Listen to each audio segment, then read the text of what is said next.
वंचित बहुजन आघाडी महाराष्ट्र आणि पुणे शहर तसेच पिंपरी शहराच्या वतीने येत्या 27 फरवरीला वंचित बहुजन आघाडीचे नेते बाळासाहेब आंबेडकर यांची सभा होत आहे। या सभेला पुण्यातील समस्त नागरिकांनी, पुण्यातील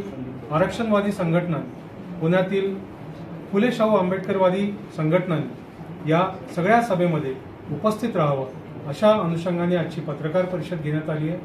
महाराष्ट्रातली आणि देशातली जी राजकीय परिस्थिती आहे, उदाहरणादाखल महाराष्ट्रातलं जे आजचं विधिमंडळामधले मांडलेलं विधेयक आहे मराठा आरक्षणाच्या संदर्भात किंवा ओबीसी आरक्षणाच्या संदर्भामध्ये जी भूमिका सगळे पक्ष घेत आहेत,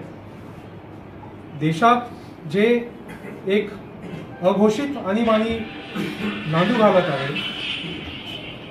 दिल्लीमध्ये जे शेतकरी MSPच्या साठी आंदोलन करतायत त्यांना रोखण्यात येत आहे, महाराष्ट्रामध्ये 2006 मध्येच असाच कायदा काँग्रेसने आणला आहे आणि MSPच्या संदर्भामधलं जे या देशातलं आणि राज्यातलं जे निर्णय घ्यायला पाहिजे होते ते निर्णय घेतलेले नाहीत। देशात मोठ्या प्रमाणात बेरोजगारी आहे। साऊथचे काही राज्य तर अशी भूमिका मांडतायत की आम्हाला या देशापासून विभक्त करा आणि आपला वेगळं राज्य द्या, वेगळं देश द्या, कारण GSTच्या संदर्भातली जी कोंडी झालेली आहे, जे फायनान्स कमिशन आहे, ज्या फायनान्स कमिशनचं मांडणं जे सजेशन त्यांच्या सूचना या देशाच्या पंतप्रधानावर आणि देशाच्या कॅबिनेटवर बंधनकारक असतात,